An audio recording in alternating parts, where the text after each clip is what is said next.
The Zach Lavine DeMar DeRozan homecoming was spoiled by Josh Giddey and Matas Buzelis, and the Bulls remain unbeaten. So we are going to talk about this win. Can they sustain this? Right after this. Get the lowdown on one of the most iconic basketball teams in the world. You're listening to Chicago Bulls Nation. What is going on, Bulls Nation? So if you ask me back maybe a couple of weeks ago, this Bulls going 4-0 is not on my bingo card. And I get it, the Sacramento Kings is not a well-constructed team, but and maybe you'll be like, hey, the Bulls can win this. Sure, they could, but you're not really going to say that when we're talking about the Bulls last year. Especially when we talked about the Bulls, and I'm one of those guys where nothing have changed on this team. Like, they didn't really add anyone. Their biggest acquisition was Trey Jones, and he was already on the team. So, nonetheless, this results of being 4-0 is surprising.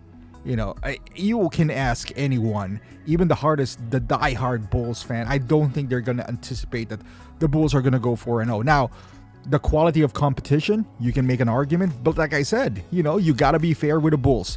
Last year, you can't say that, like, hey, it's only the Kings, or hey, it's only, Atlanta.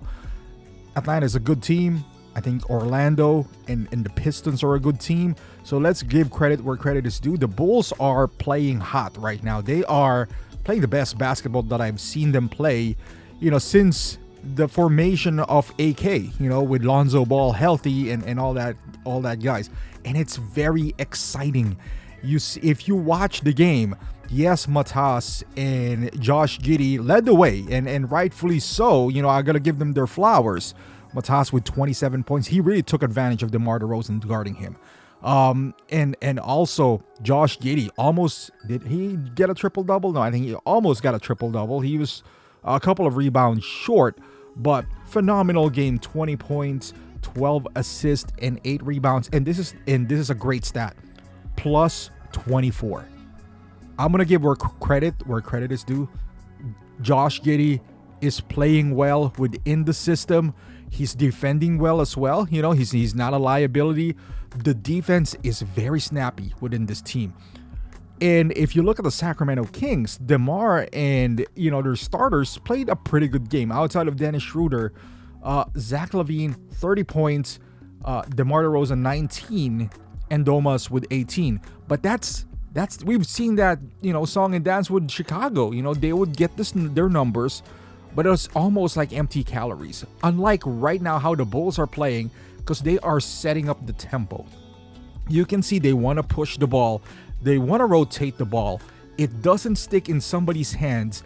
And the results is 6 players are in double digits. The other night against Atlanta, it was 8 people in double digits. I would say this. Patrick Williams is playing good right now. I'm not going to go out here and say, hey, he's the next coming of, Kawhi Leonard.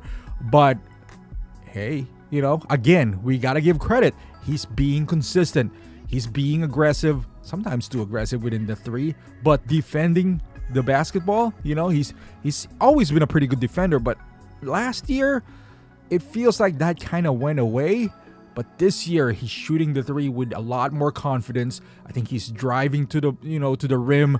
It feels like there's a different step within Patrick Williams. And to be quite honest with you, it's with the entire team. Like, Ayo's playing amazing. If you're the Bulls and you are, and they should be thinking of, making some moves. Because I don't know, we're not going to go like this forever. I think the next 5 games will tell you where the Bulls are actually at.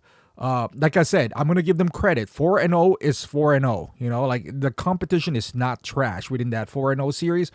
But the real test, I would say, would come in the form of this next 5 games. If the Bulls could be 3-2 within the next 5 games, I'll be like, all right, just keep an eye, because Kobe is gonna come back. That's one thing I would say that the Bulls sometimes were lacking in some stretches. Just saying, in some stretches, that they would miss a go-to guy. But the beauty of missing a go-to guy is that the depth just shows. This team, and I don't know, I wouldn't again say that I didn't know I would say this, but the depth of this team is amazing. Kevin Huerter is balling out. I would even go as far as saying, hey, he should be the starting small forward because he's shooting the ball well, he's defending well, his rotations are on point, making good decisions, being aggressive to the basket. I love how this team is playing right now. I mean, if there's any weakness within the team, it would be probably a depth in the big man rotation, because we saw Porzingis just killed us by himself in the first half against Atlanta, because no one can guard him. I mean, there's a few roster in the league with who can guard a 7'4" unicorn, but at the same time, like we're that's always been the thin part for the Bulls. Jalen Smith is doing an admirable job. I've always liked Jalen Smith's game because he can stretch the floor. He's pretty tough inside. He's a good shot blocker and rebounder, but he lacks the size as well. Like he got long arms, but he's not tall. I think he's like 6'9", if that. So Vooch is the only kind of like the tallest guy we have out there until Collins come back. But so far, I am enjoying this Bulls team. I hope this continues.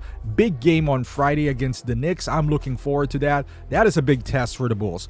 If they could win against the Knicks, and like I said, if they go 3-2 within the next 5 games, this team is for real. You better watch out, NBA. But let me know what you think. Thank you for watching.